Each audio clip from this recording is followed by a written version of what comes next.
Welcome to Group 1's presentation about our MODS application profile.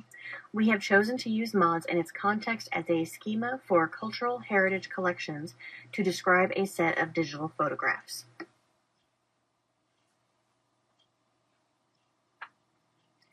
The digital photograph collection we chose is located on the website elopen.zenfolio.com, where the photographs can also be purchased. We found that MODS contained the elements needed to describe this collection accurately without providing a level of detail, encoding, or specificity that would be unapproachable for users who are not trained as metadata specialists.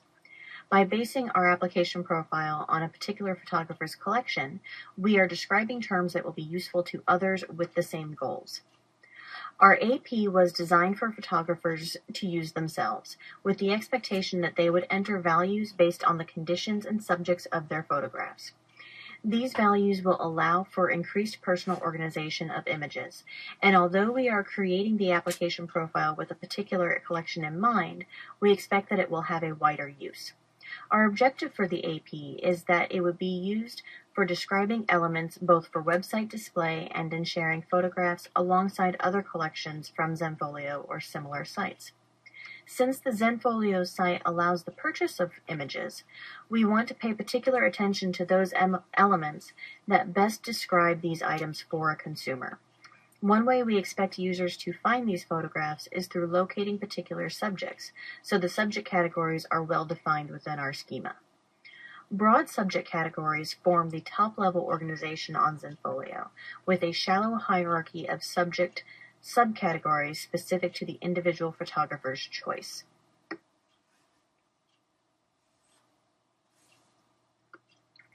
Many of the terms we used that were not drawn from MODS came from EXIF, the Exchangeable Image File format.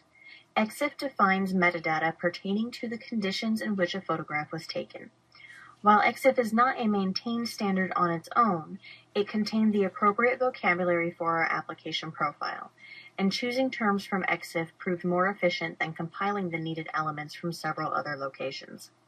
Since EXIF is so field-specific and widely used for image collections, we also expect these elements will improve interoperability.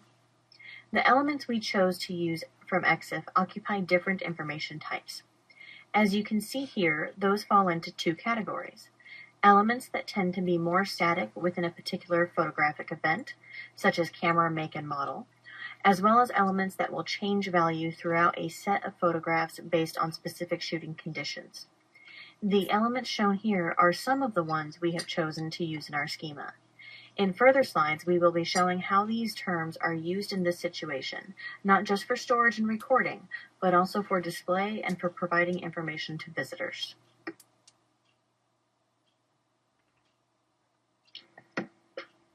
This slide illustrates several important aspects of the collection itself that we used in determining how to apply the MODS schema. In the gray bar at the top of this page, you can see the collection name and photographer's affiliation, Eric Loken Photography. Although Eric Loken is the photographer for all items in the collection, the way that MODS reuses the global element name as an optional sub-element of subject meant that we did not enumerate any of the name sub-elements, including name part or affiliation, within the schema.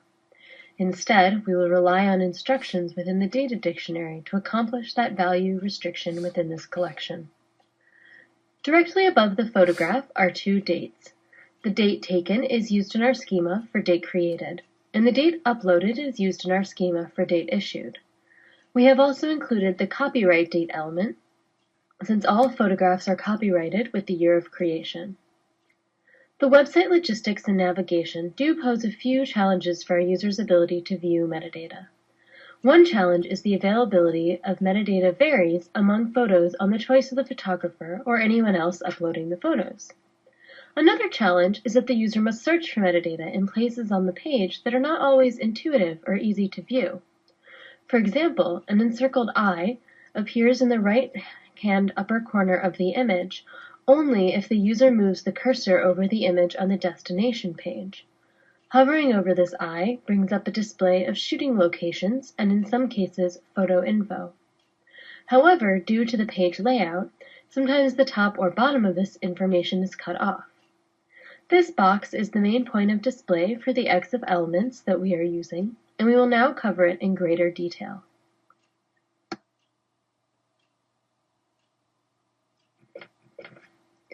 On this slide, you can see the shooting conditions and photo info in further detail. Some of these elements are the terms drawn from EXIF, while others, such as the date taken and date modified, were available in the mod's namespace and were used from there. Within our application profile, we have grouped the EXIF elements under the mod's element origin info. This not only facilitates interoperability, but also allows for similar elements to be grouped together.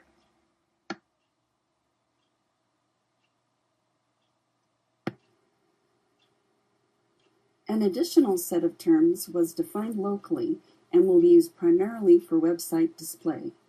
These terms, caption, category, and keywords, are grouped within the container element site hierarchy, itself a child of the mod's element subject. They contain values that will be used specifically for representing the images within Zenfolio.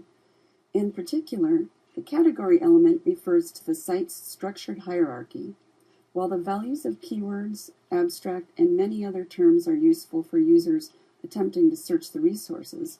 The category element, by contrast, allows for site browsing. As mentioned earlier, since this site allows users to choose photographs to purchase, easy navigation features that lead them to topics of interest are particularly useful.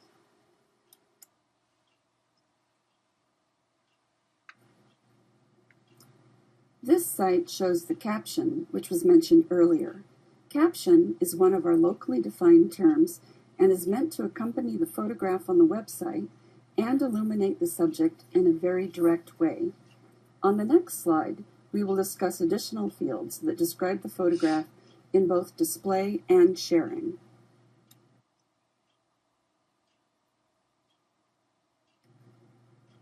A few of the photos in the collection display additional commentary, such as this one.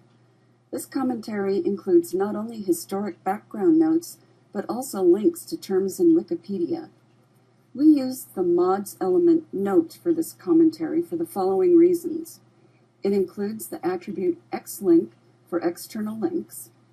It is intended for general textual information relating to a resource, and it is appropriate for an element which is used only sporadically through the collection. We chose not to use the term abstract for this material. Since abstract is such a central term, using it for a sporadic component did not seem appropriate.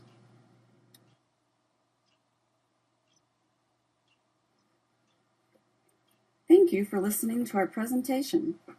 We encourage you to browse the collection and think about how the schema we have described might support the different goals of the collection. We look forward to hearing your feedback about our schema and presentation on the discussion board, and are excited to see how all of you have been able to apply mods in your collections as well.